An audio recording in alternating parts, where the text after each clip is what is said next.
Olá, educadores! Eu sou a professora Michele Borges, formadora do Instituto Jung. Nesta videoaula, eu e a professora Shana vamos abordar a gamificação como estratégia de ensino e aprendizagem. Os objetivos aqui são elucidar o conceito de gamificação, que ainda é difuso no contexto escolar para muitos educadores e educadoras que buscam se aventurar por essa estratégia pedagógica, e também compartilhar práticas pedagógicas gamificadas a fim de refletirmos sobre aquilo que é central nesta prática para favorecer a aprendizagem dos estudantes e como colocá-la em ação. Na sua experiência, professores, enquanto estudantes, vocês possivelmente já devem ter se deparado lá no início da educação básica com as famosas estrelinhas, isto é, com a recompensa quando havíamos acertado as tarefas indicadas pela nossa professora ou professor.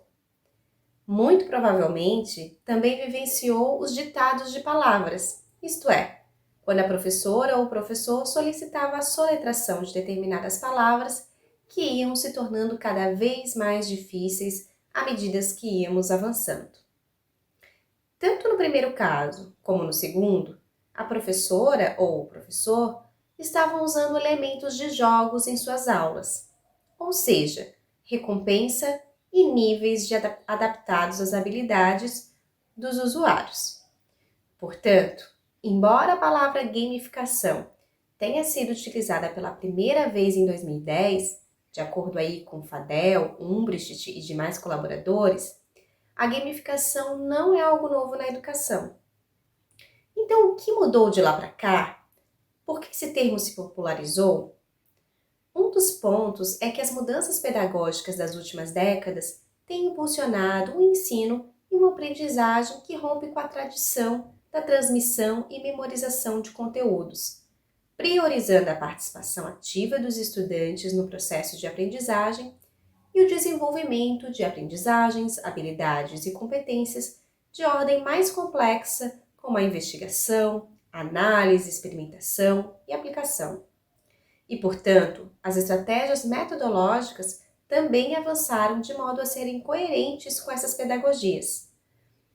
Isso significa uma mudança também no olhar e na forma de fazer em relação aos jogos, no contexto escolar, onde a recompensa por hierarquia, quem merece, quem não merece estrelinha, e o avanço dos níveis por memorização e reprodução já não fazem mais tanto sentido. Um outro ponto é o avanço tecnológico e a cultura digital, que tem ampliado o espaço de produção de games que requerem habilidades cada vez mais complexas. Esses avanços têm impulsionado e popularizado a gamificação no contexto educacional. Ok, mas afinal, o que é gamificação e como eu poderia defini-la? Em poucas palavras, a gamificação compreende a aplicação de elementos de jogos em atividades de não jogos, isto é, em atividades pedagógicas no contexto educacional, em atividades empresariais, por exemplo, para engajar seus colaboradores ou aumentar a cartela de clientes, entre outros. Essa ideia simples de gamificação foi ganhando contornos ao longo do tempo. Viana e colaboradores consideram que a gamificação abrange a utilização de mecanismos de jogos para a resolução de problemas e para a motivação e o engajamento de um determinado público.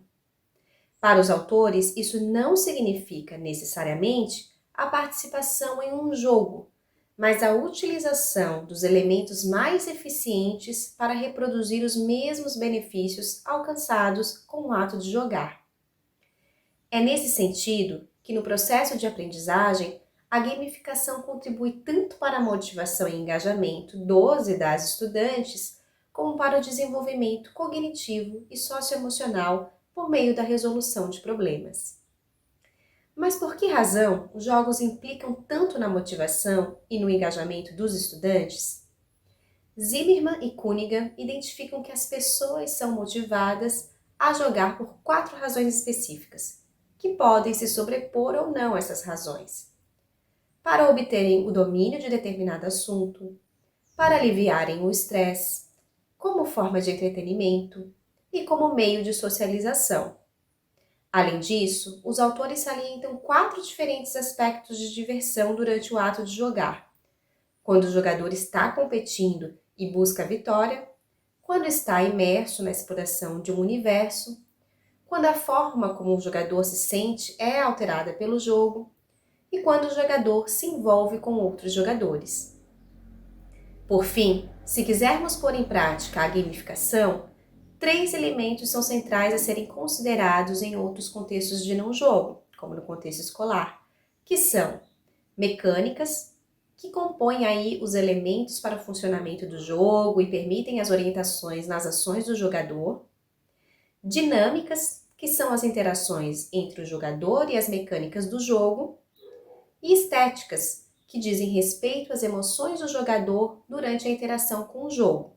Essa relação resulta das relações anteriores entre as mecânicas e as dinâmicas, que levam à criação das emoções do jogador. No que se refere às mecânicas, Viana e colaboradores identificam 4 características na mecânica dos jogos que entendem como essenciais ao se desenvolver um artefato com base em gamificação. A primeira delas é a meta do jogo. É o motivo para a realização daquela atividade pelo indivíduo. Seria o propósito designado para tal atividade, o qual o jogador deve perseguir constantemente. No contexto da educação, estamos falando das expectativas de aprendizagem, isto é, o que esperamos que o e a estudante aprenda ao interagir com aquele jogo. Um segundo ponto são as regras, que têm a função de determinar a forma como o indivíduo deve se comportar e agir para cumprir os desafios do ambiente narrativo do jogo.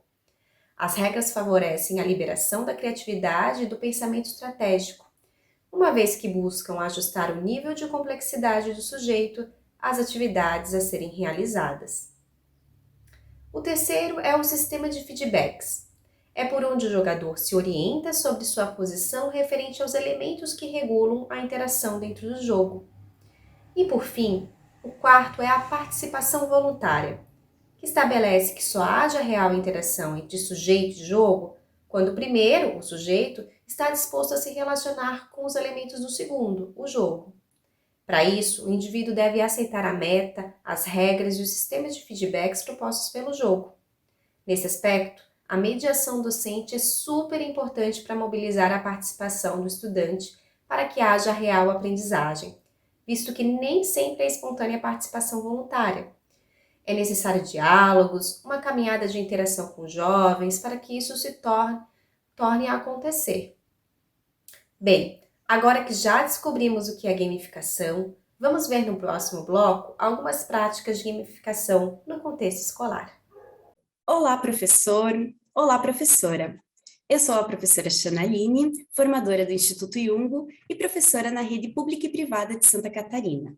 Nesse segundo momento da nossa videoaula, vamos trazer um exemplo de atividade que envolve elementos da gamificação, utilizando uma ferramenta digital gratuita e personalizável.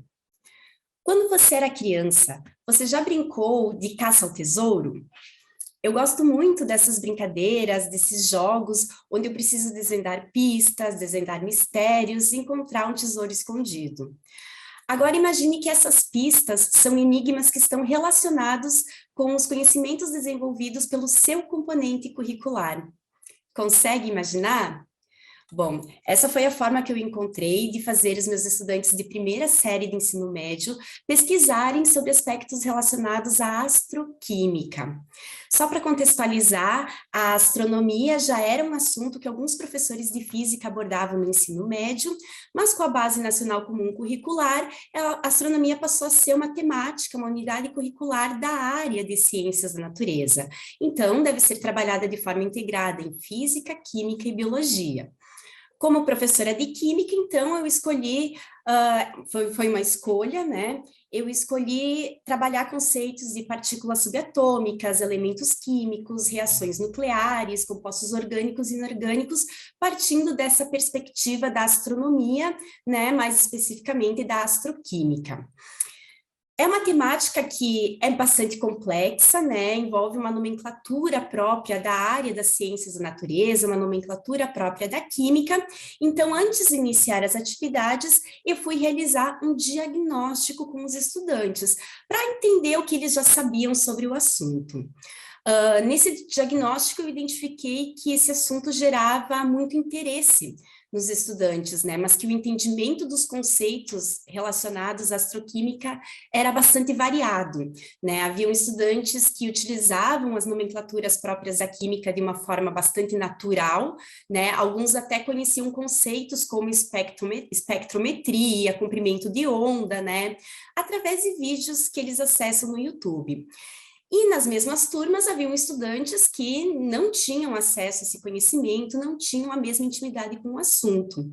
E esse foi um grande problema que eu encontrei no momento de planejar as aulas dessa unidade temática, né? Como é que eu planejaria aulas para estudantes que apresentavam níveis tão distintos de familiaridade com a temática, né? Então, o meu primeiro objetivo era fazer com que todos os estudantes obtivessem conhecimentos prévios para realizar as discussões em sala de aula, né? Para realizar as atividades que eu ia propor em sala de aula. Então, eu organizei da seguinte maneira. Inicialmente, eu enviaria enigmas com a temática astroquímica para os estudantes resolverem como tema de casa, né? Para resolver esses enigmas, os estudantes deveriam pesquisar na internet, né? Todos eles têm acesso à internet, então por isso que eu propus esse tipo de atividade, mas eles teriam que fazer uma pesquisa porque não eram enigmas tão simples. E depois, na aula, nós poderíamos utilizar o conhecimento que eles adquiriram através da resolução dos enigmas como ponto de partida para as discussões. E nesse planejamento desses enigmas que eu iria enviar como tema de casa, eu acabei encontrando um site de uma professora americana, Amanda Dills, o endereço está aparecendo na tela, que é um site que ensina a fazer enigmas, jogos, através do Google Sites, que é uma ferramenta gratuita disponível no Drive, né? Quem tem acesso ao Drive tem acesso ao Google Sites. E ela ensina o passo a passo de como transformar um Google Sites em um jogo onde o estudante deve desenvolver enigmas para conseguir alcançar um objetivo final, né? Como uma caça ao tesouro, passando de fase em fase para encontrar ali o tesouro no final.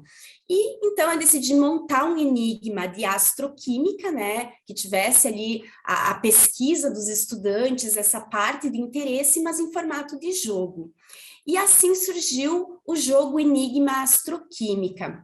O endereço está aqui na tela, na tela de vocês, mas eu vou demonstrar bem rapidamente como é que funciona esse jogo, tá? Para vocês entenderem como é que foi o processo. Só vou mudar de tela aqui. Bom, então esta é a página inicial do jogo, né? É um site do Google Sites, onde eu personalizei, então, todas as informações que estão aqui. No início, tem uma breve introdução sobre o que é o jogo. Em seguida, as regras de como jogar, né? Então, após fazer a associação entre as pistas, a resposta final deve ser digitada no final do endereço da página, na barra do endereço do navegador. Ele ensina o passo a passo de como jogar. Eu expliquei aqui bem detalhadamente para o estudante conseguir fazer no seu tempo de casa, né? Como tema de casa, mas eu percebi que os estudantes tiveram bastante facilidade de compreender como é que funciona, né? Como é que é o funcionamento do jogo. Em seguida, eu coloquei o objetivo do jogo e a premiação, né? Então, o objetivo do jogo é chegar ao final das 10 fases e conseguir a senha secreta. Então, são 10 desafios de astroquímica, 10 questões que eles deveriam pesquisar. E aí, como premiação, eu coloquei coisas bem simples, tá? Por exemplo, um carimbo no caderno à sua escolha. Eu tenho alguns carimbos, aqueles de R$ 1, bem baratinho, sabe? Com estrelinha, coraçãozinho, solzinho, e eles adoram. Então, eles poderiam escolher o carimbo que seria colocado no caderno.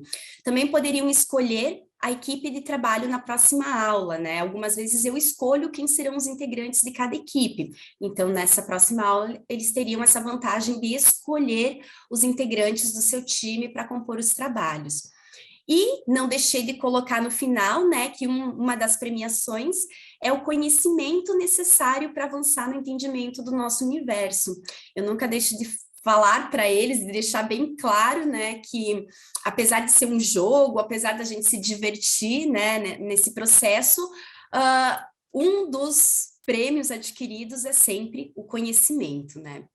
E aí, no final, eu coloquei um botão para iniciar. Eu vou passar aqui por algumas fases para você entender o funcionamento do jogo. Então, aqui nós temos a fase 0. No início, eu trago uma dica, área aproximada de 510 milhões, 100 mil quilômetros quadrados. Em seguida, uma imagem e aqui embaixo o enigma. Se fosse plana, não precisaríamos de terraplanagem. Eu uso alguns elementos cômicos, assim, porque os meus estudantes gostam, né? Acho que a gente tem que conhecer um pouquinho dos estudantes também para conseguir atrair eles de diferentes formas. Os meus estudantes gostam muito quando eu coloco esses elementos cômicos. Então, fazendo a associação da dica, da imagem e do enigma, eles deveriam descobrir, então, qual é o resultado, a resposta para esse enigma.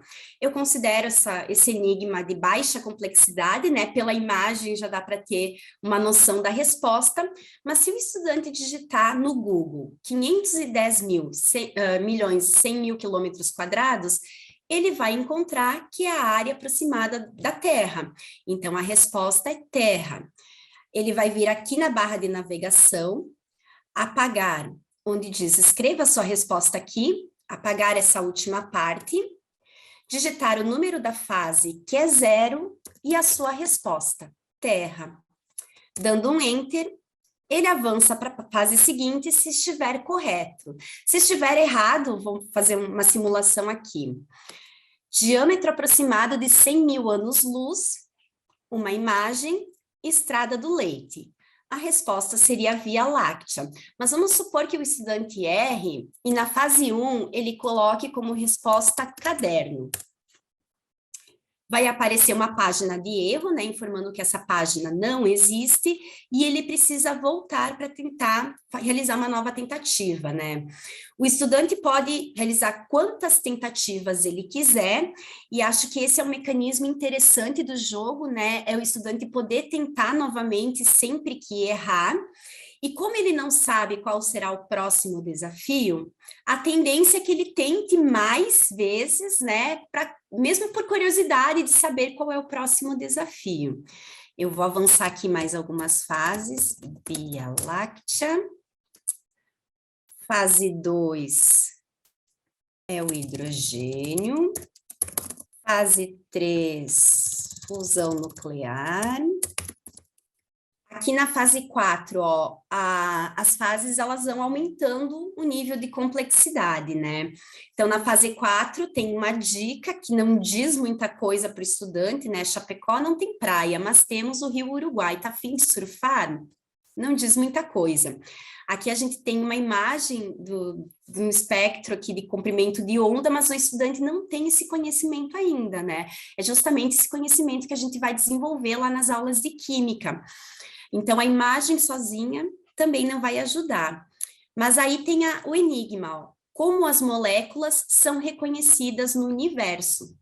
Se ele digitar esse enigma no Google, ele não vai encontrar respostas sem ler informações a respeito, né? Ele vai se obrigar a abrir alguns arquivos, alguns documentos, algumas páginas educacionais para descobrir como é que as moléculas são reconhecidas no universo, como é que a gente sabe que molécula que está no espaço, né? E aí ele vai encontrar que é através do comprimento de onda. Aqui. Aqui na número 5, na fase número 5, né? A dica, sem ela não há vida na Terra. O primeiro impulso é digitar água, né? A gente aprende no ensino fundamental que a água é a base da vida no nosso planeta. Mas aí, como imagem, né? Tem aqui uma mulher que normalmente os estudantes não sabem quem é, essa cientista, né? E o enigma é mensagem enviada pelas estrelas. Então, ele vai ter que pesquisar qual é a mensagem enviada pelas estrelas, ele vai encontrar algumas informações no Google, né? Se ele conseguir descobrir que esta pessoa é a química Marie Curie, né? Facilita o seu trabalho, mas a resposta para esse enigma é radiação. E assim, avançando, eu vou avançar aqui para o final, silicato, espectrômetro, modelo de Bohr. Eu estou digitando rápido porque eu já sei as respostas, tá? Hélio e a 10, oxigênio. Conseguindo chegar no último desafio, passar pelo último desafio, ele tem a visualização, né, dessa página de congratulações, parabéns, você finalizou o desafio, e aí ele recebe uma frase que é uma senha, que ele deve dizer para a professora na próxima aula. Então, assim, eu sabia quem tinha conseguido finalizar o desafio e quem não tinha, né? Para minha grande surpresa, a grande maioria dos estudantes conseguiu realizar todos os desafios, conseguiu chegar ao final. O site está aqui novamente na tela, para quem quiser ali se aventurar no mundo da astroquímica, nos enigmas da astroquímica.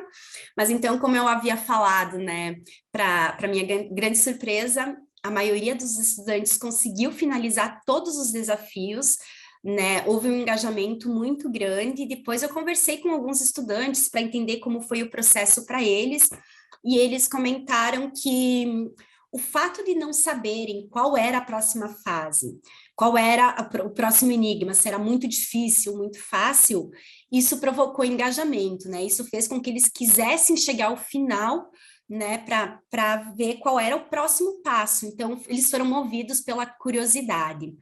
Outra coisa que influenciou no engajamento, segundo eles, foi a premiação, apesar de ser uma premiação muito simples, né? Eram coisas assim que para mim, extremamente simples, e para eles foi um elemento motivador, né? Então, o fato de ter premiação também garantiu o engajamento. E outra questão que eles levantaram foi a finalidade da atividade.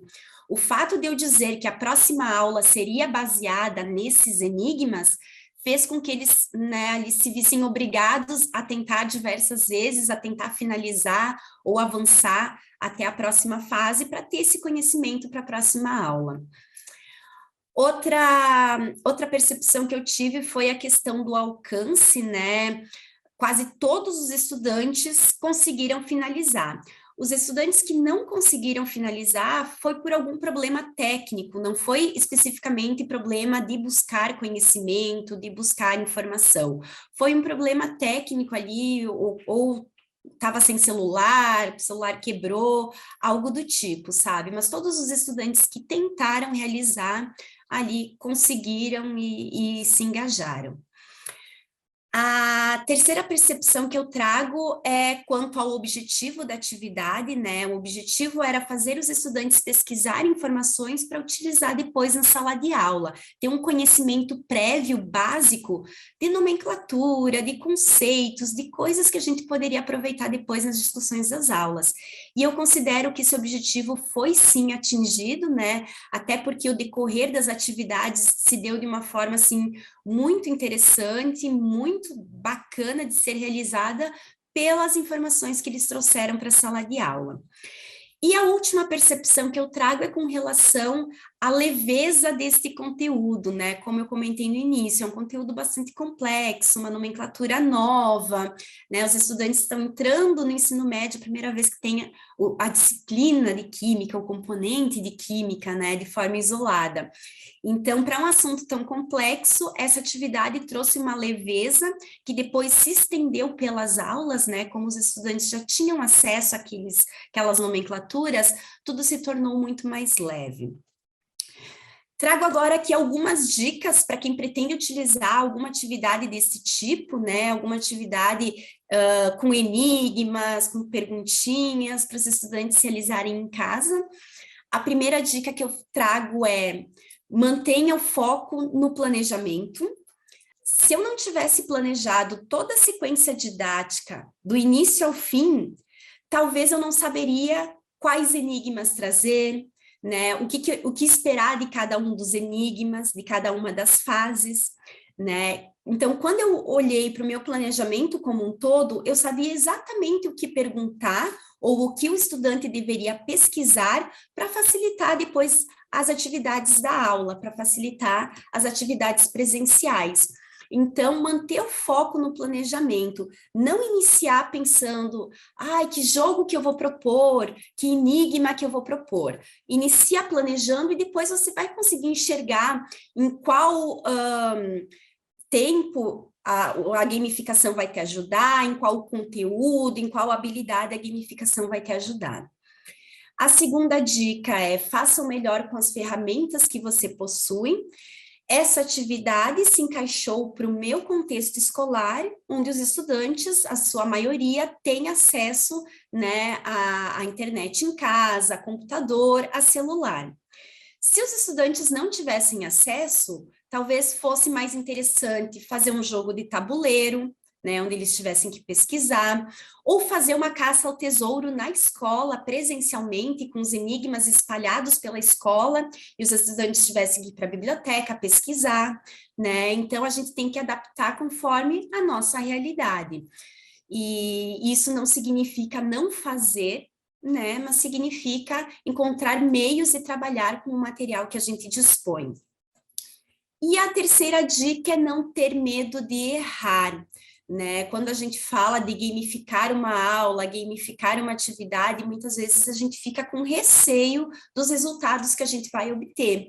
Mas se a gente não testar novas metodologias, novas tecnologias, novas formas de fazer, né, o nosso trabalho docente, talvez a gente perca aí grandes oportunidades de evoluir, né, e de realmente modificar a nossa prática para melhorar esse processo ali de ensino e, consequentemente, de aprendizagem, né? Então, não ter medo, nem tudo vai dar certo, né? Mas se a gente não tentar, a gente não tem como saber quais são os resultados que a gente vai obter. Bom, para hoje era isso, espero que essa atividade tenha contribuído de alguma forma para você pensar em elementos de gamificação para suas aulas, para suas atividades. Eu fico por aqui agradecendo a presença de todos, nos vemos em breve, até mais!